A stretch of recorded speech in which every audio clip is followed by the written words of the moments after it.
No Huddle Time, Ceiling or Floor Edition via ESPN's NFL Nation article. This was a huge hit yesterday.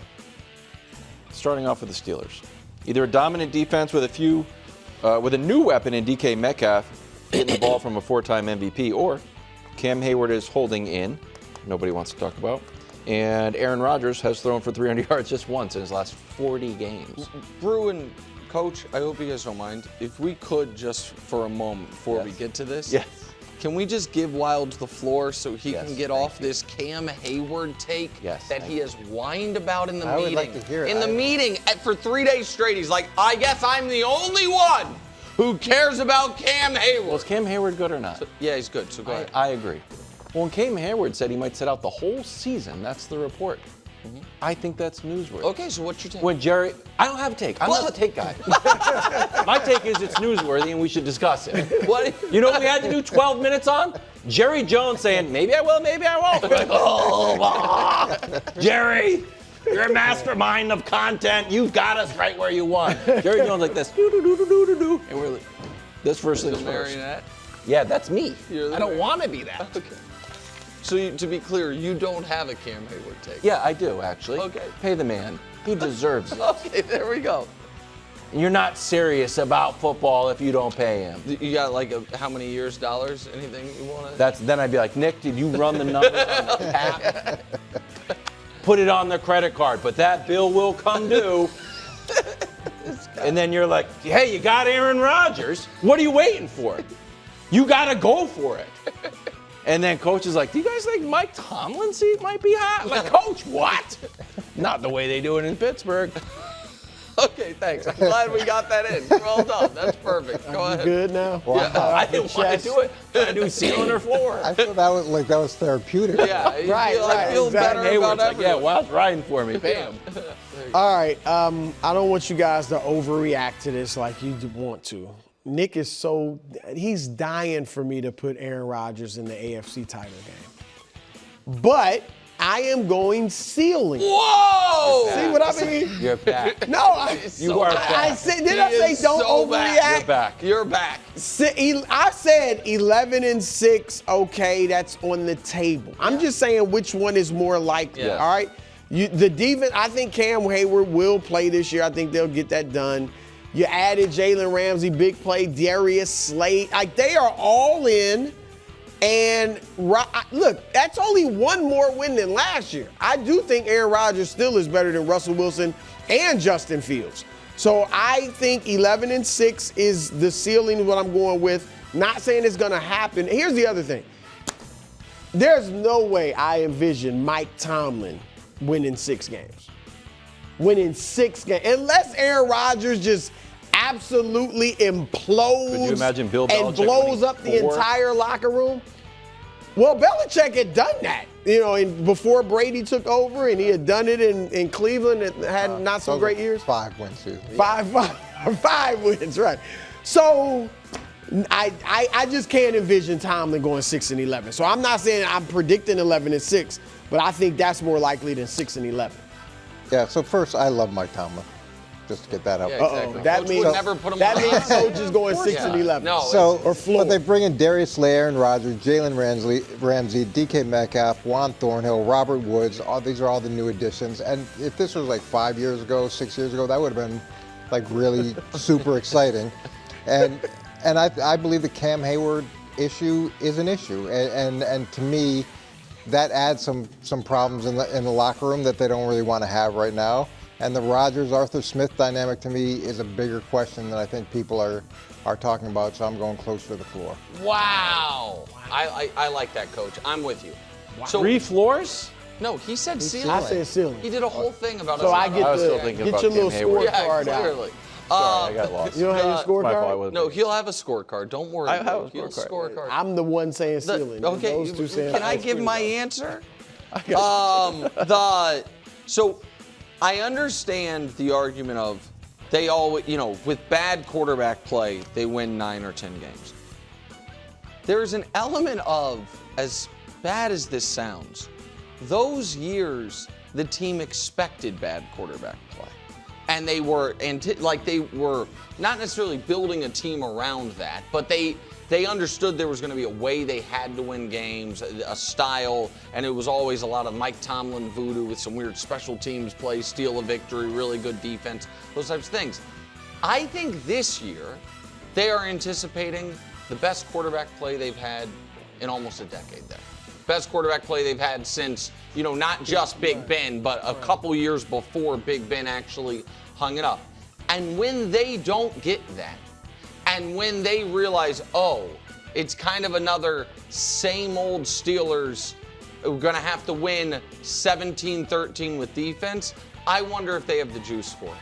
I also do think, and I think it's fine to fold it in here, I don't know if I'd make it A2, that Cam Hayward potentially not being around could be damaging to them. And he's old enough and has made enough money that you do wonder how, is this a bluff or is it not?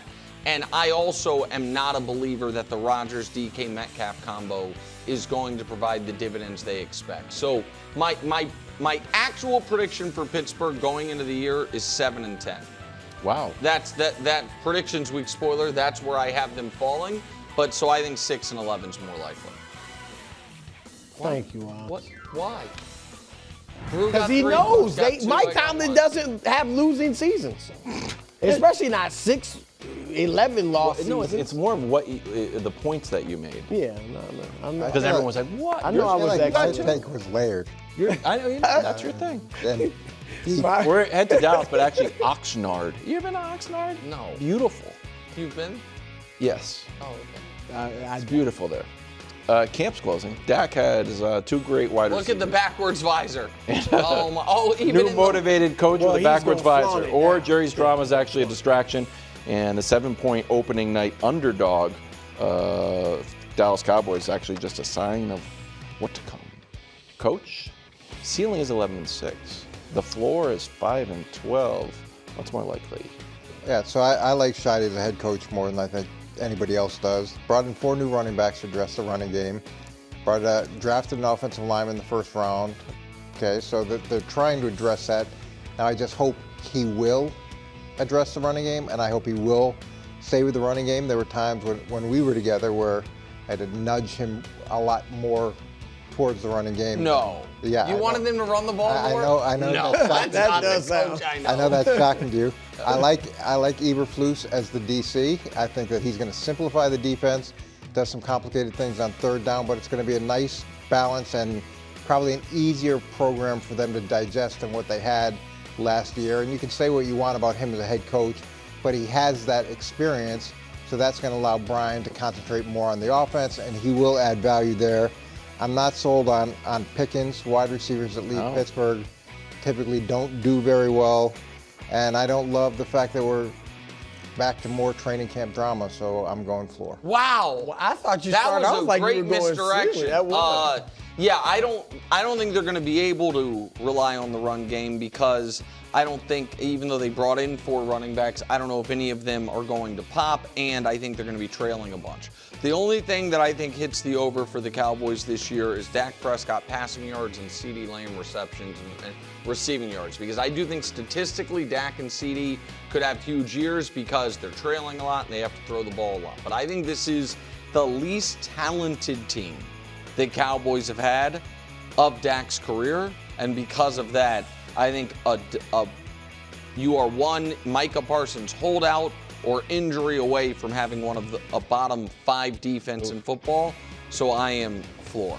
Well, look, if somebody gets hurt, but I look at this as I'm assuming everybody's healthy. That's how I make my predictions. And remember, Wilds, this is not about what they get closer to. No. Closer to the ceiling, closer. This is which one of those 2. All right? We know. This isn't, are they going to go 7-10 again? No. We know, bro. Okay, I just second want you to remember. Thanks for clarifying that. I was confused which it was. Because look, they won 7 games a year ago with Dak missing half the season. With Micah missing several games, all right? This is the Rodgers. What? This is the Rodgers take. It's Gotta just be a the few truth. games better than No, it's Cooper the Rush. truth. Dak Prescott, every year of his career that he has been healthy for the season, 16 games or more, he's 8-8 was his worst. He's not going 5, and I'm not the biggest Dak fan. They ain't going 5-12 with a healthy Dak Prescott. All right, the run game, I'm not all high on it because those guys didn't average 4 yards a carry last year. But no, there's no way they're going 5-12. 11-6. Why does he get 3 points for that? I thought it was. I'm cooking. That's why. Most of the time explaining to you the rules of your own game. I'm cooking. The Dak part just was tell me. trailed You off don't for owe about him an 45 explanation. seconds. Dak part sold He me. fell asleep on his own tape he and got 3 stick points. the landing, but Well, you do not owe them an Wow. explanation. You just call it like it next is. up in Chicago, new line, new coach, sophomore bounce for Caleb, or a tough division and a steeper than expected learning curve in Ben Johnson's complicated offense. The ceiling for the Bears, 11-6, the floor, 6-11. Nick, what do you like here? Ceiling. And I don't think that's the ceiling. Ooh, It's again. that's always a good one. I'm not predicting that they go 12-5, but I think it'd be crazy to act like that's impossible. That their best case scenario season is 11 wins. I think that's foolish. Listen, I understand Wild's skepticism of Ben Johnson thinking he's a genius when he hasn't yet been a head coach. I get that.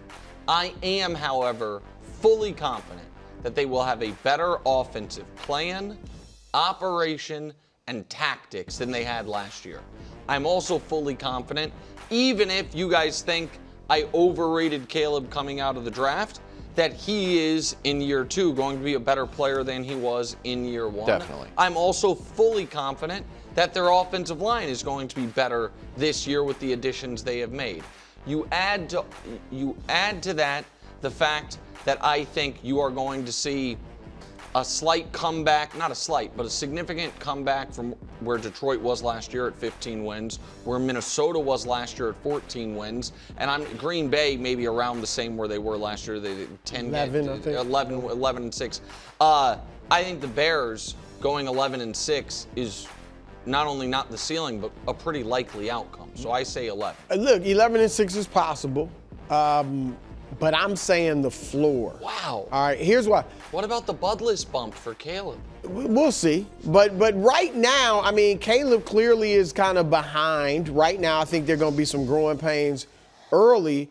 And just because Ben Johnson was a fabulous offensive coordinator, that doesn't mean he's going to be a great head coach. Josh McDaniels is a great offensive coordinator. Matt Nagy was a great offensive coordinator. They didn't work out as head coaches, and they're obviously in a monstrous division with the NFC North. Then they play the AFC North. So, like, that's their schedule is really tough. So if it's not clicking, they will have some L's. So I'm not predicting 6-11, but I'm saying that's more likely than the ceiling. So I've liked the Bears for the last couple of years, and when you look at this, they bring the 3 new offensive linemen. I think that's huge. I really like Colston Loveland, the tight end they got out of Michigan. I think he's going to be a significant weapon. Dennis Allen is the defensive coordinator, better than you think, especially in points allowed. And then we forget this, but they started 4-2 last season, and the Hail Mary game, if they'd won that, they would have been 5-2, and everything could have changed. So as now they lost 10 straight after that, but this is not a team that's void of talent. I think they've got a lot more talent than people anticipate. And I don't know Ben Johnson very well, but I've liked the things that I've seen that he's said. So I'm going ceiling. Did you hear what he said about the tush push? I did not. He said he doesn't like he's not scared an of explosive play. I also. Coach had the money ball. Last one is always the money ball. Give me this. Wait. Give me this. Yeah. Brew, you won't believe what Wilds just did. Because I forgot we had the money. Wilds wrote down a 3 for Coach, a 1 for you, and then realized you both had 7 points. So then he changed the 3 to a 4 the money ball. and turned the 7 into an 8. Undefeated. Thanks for watching. Subscribe here to get more from the show and to check out clips from other shows on FS1.